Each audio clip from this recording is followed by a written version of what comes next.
Ambassador, to our country. Very welcome, and thank you for joining us. It is a pleasure. However, Mr. Ambassador, when we see these images, 100,000 people on the run, already a few hundred people killed, isn't it very cynical to call this Operation Peace Spring?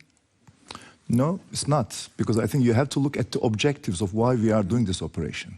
It is, in fact, first and foremost, to protect our borders and our own people from terrorism coming from the other side of the border in Syria. But it's maybe cynical to the Syrian Kurdish people who live there.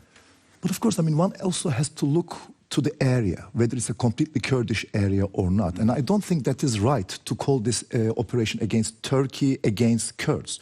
No, we are doing this operation against a particular organization, which is a terrorist organization, PYD-YPG, which is the offshoot of PKK in Syria. And as you know, PKK is recognized as a terrorist organization by NATO, EU, and the entire international community. Okay. So they themselves deny that they are an offshoot of PKK, but maybe more importantly, they were our partners in fighting ISIS. First of all, no matter how they deny, it is a well-documented fact. The American Secretary of Defense, Ash Carter, told it. Amnesty International and Human Rights Watch has well-documented their ties with PKK. And even the commander of the U.S. Special Forces on the ground has told in 2017 that they asked them to change their name from YPG to something else. Okay. And in just one day time, they come up with Syrian Democratic Forces rubric. And he said, I mean, it's a stroke of brilliance that they put democracy underneath that. But nevertheless, they were our partners in fighting ISIS. But I mean, it was again another mistake to use one terrorist organization against another terrorist organization. We have done this in the past in several other theaters of operation, and we have never benefited from that. And when we started fighting against Daesh, we told our allies that, I mean, we can do it together. We have the boots on the ground. We have at least the boots to send on the ground. But unfortunately, our American allies have preferred to work with them. But then again, you know, I mean, that doesn't change the fact that we are being attacked by PYD-YPG from the Syrian side. Of course, the press only pays attention to major terrorist attacks when they happen, whereas there are tens of tunnels dug through and underneath our border from Syria to Turkey, and PYD is using these tunnels to smuggle weapons, equipment, and their militants. So we are on a daily basis trying to prevent attacks coming from the Syrian. No country is expected to tolerate that for long. Let's try to have a look on how you will try to create this secure area. Could this mean that 100,000, maybe a few million Kurdish living there will have to leave the area and be replaced by Syrians? Not at all. No. Not at all. There are Syrian Kurds as well. They are Syrians as well. First of all, I mean, I have to say that in Turkey now, we have more than 3.5 million Syrian refugees, 1 million of which came exactly from the area that we intend to create as a safe zone. So they will go back? Of course. If they want. If they want. All returns will be voluntary. And they have houses, waiting for them? Exactly. I believe so, because I mean, they came from those areas. According to our statistics, Tel Abyad, Resilain, and all these cities are shown as their original hometowns. So these will be the first to go back. But is it your plan? Is it your plan that all 3.5 million Syrians return or go to that area? Of course not. Of course not. I mean, our president has already told that up to 1 million people may go back when this safe zone is created in full. I mean, 450 kilometers wide and 30 kilometers deep. And we have, according to our statistics, 1 million people already from this area in Turkey waiting to go back. Okay. But then again, within that 1 million, there are more than 300,000 Syrian Kurds in Turkey. Why they have come to Turkey in the first place? They have fled not only from the regime brutality, but also from the repression of the PYD and YPG.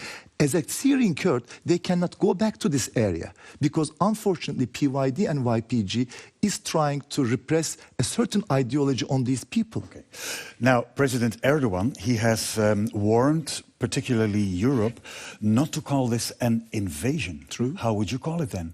A military operation, a security operation to protect our own borders and to create a safe zone whereby refugees can go back. Foreign troops going to another country, technically that's an invasion, no? But then we have so many foreign troops in Syria. We have anti-Daesh coalition, which is taking place in Syria.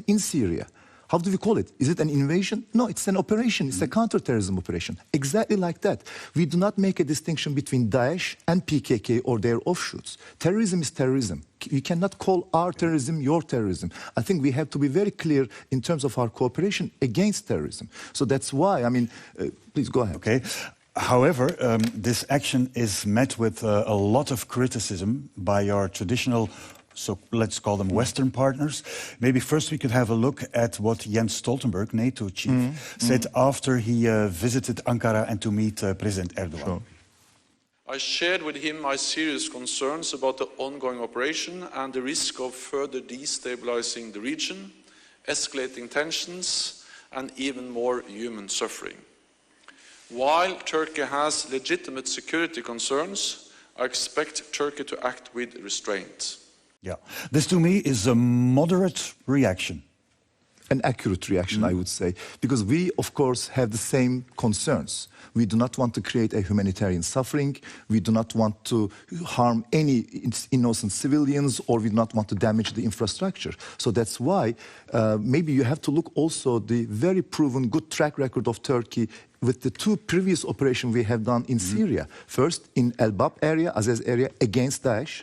And I think we have to take note that, I mean, Turkey is the only country in the Western coalition who has fought Daesh on the ground, with people on the ground. We have lost many, not only as a result of the terrorist attacks of Daesh in Turkey, around 300, but also we have lost many of our soldiers in this operation. And then we have done one in Afrin area that was a predominantly Kurdish populated area. And if you look again to these areas, now, for example, Afrin is governed by a Kurdish mayor. Yeah. The mayor of Afrin is Kurdish. a lot of Syrian refugees have taken the houses of Kurdish people living there. No, I mean, a lot of Syrian Kurds went back to these areas, to Elbap and Afrin. As I'm telling you, I mean, we are only providing peripheral security whenever we take control of these areas. The governance is done by the locals themselves. For example, in Afrin, there is a local city council. They elected their own member, which is a Syrian Kurd, and we have no complaint whatsoever from the Syrian Kurds of the town itself. That's exactly going to be the same thing. We're going to show utmost care to the innocent civilians, not to be harmed, no casualties to be given, but also we're also going to be quite careful, because he spoke about Daesh as well. Yeah, but go ahead. Talking about that, are you then more concerned about the reaction by the European Union? Federica Mogherini, the foreign representative, issued a statement condemning the military action and warning not to start a process of ethnic replacement. There's not going to be that. We are not concerned about that. No, but what do you think about the reaction? Because we are not going to... Does this put a strain on the relationship? Of course it does. If it goes on like that, of course it would put a strain. And we're going to explain to our European allies and friends that, I mean, this is not going to be the case. We're not going to change the demographic structure. Okay. We're not going to harm the Syrians. But what about the threat? What about the threat by President Erdogan that if the European Union condemns this and imposes some sanctions, Turkey will send the 3.5 million refugees, Syrian refugees, to the European Union? I think it is I think something to draw a parallel between your concerns that you are expressing to us. You're telling us that, I mean, YPG, PYD can no longer keep the Daesh militants under control because of the operation. We worry about that too. Can you guarantee of course, that they... Of really? Course we can How guarantee. Can you do of that? course, because, I mean, this, safe zone currently does not have many camps or prisons where Daesh militants or their family members are being held at this point. They are way beyond the planned security zone. For example, the El Hol camp, which hosts 70,000 people, are 60 kilometers away from our border. So it's no way near to the security zone. So it is, I think, a weapon, a sort of a provocation used by the YPG-PYD, that they are threatening Europe, that, I mean, if you do not stop the military operation, we're going to set them free. And the threat by President Erdogan to send the 3.5 million euros, is that just a threat or is it just words? No, I'm just saying that, I mean, if you are so concerned about the ability of YPG-PYD to keep their Daesh militants under their own control, Why are you not concerned about Turkey's ability to keep 3.6 million refugees for years now? Okay. I mean, while we are doing our utmost, fighting against so many different terrorist organizations at the same time, taking no support from the EU or from the international community, either for the refugees or for the counterterrorism threats. So why are you not concerned about our own ability to keep these people in Turkey safely and in a dignified way? Maybe we'll see what happens tomorrow, because tomorrow the EU foreign ministers have a meeting. Now, our own Flemish Minister-President, Jan Jambon, he issued a statement, and he also condemned the action, and he called for sanctions against Turkey in a European carcan. Ja, Europa pretendeert altijd een machtsblok te zijn tussen de andere machtsblokken. Ze kunnen nu bewijzen dat ze inderdaad impact hebben op het gebeuren. En ik denk, economische sancties is iets dat voor de hand ligt, dat kan afgevaardigd worden. Maar dit moet je, denk ik, met heel Europa samen doen. Het heeft niet veel zin dat hier of daar een lidstaat zo'n los initiatief op dat vlak neemt. Maar ik denk dat Europa daar toch een vuist moet maken. Yeah. Could you accept, let's say, economic sanctions? Of course not. And it would be a grave mistake.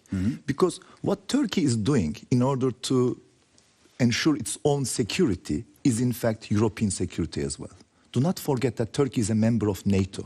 Turkey is a country which has so much links and integration with the European Union. So whatever happens on the borders of Turkey has also ramifications for Europe, for our NATO allies as well. However, the Turkish economy is vulnerable for the moment, so this could hurt, you know? I hope not. Again, I mean, I don't want to speculate about the possible sanctions and possible results or effects of these sanctions. I'm just going to say that, I mean, it would be a grave mistake for our allies and partners to come up with sanctions while all we are trying to do is to protect our own security, which in fact is the European security as well. You will remember at the very outset of the Syrian crisis, when we started getting those waves of refugees to Turkey, many people in Europe thought that this is only a Turkish problem. After all, I mean, you're far away as Belgium, Netherlands, or from the territory. But what happened? After that, of course, they tried to come up to Europe. And Europe was also faced with a dire refugee crisis. So it means that, I mean, our security is complete. You know, I mean, it's indivisible. So I think one has to see what we are doing on the ground as a sort of a legitimate matching, or at least responding to our own legitimate security concerns. And yet another thing, maybe to finalize, is that everyone tells us that, I mean, they recognize and they accept our legitimate security concerns. We are thankful to that. But how are we going to solve these legitimate security concerns? They tell us that, I mean, it should be political and diplomatic. Has there been any offer for diplomatic and political solutions that we have discussed? Maybe we'll see that tomorrow after the meeting of the European Thank you so much. Ministers of Foreign Affairs. Thank you for this conversation. Thank you for having me.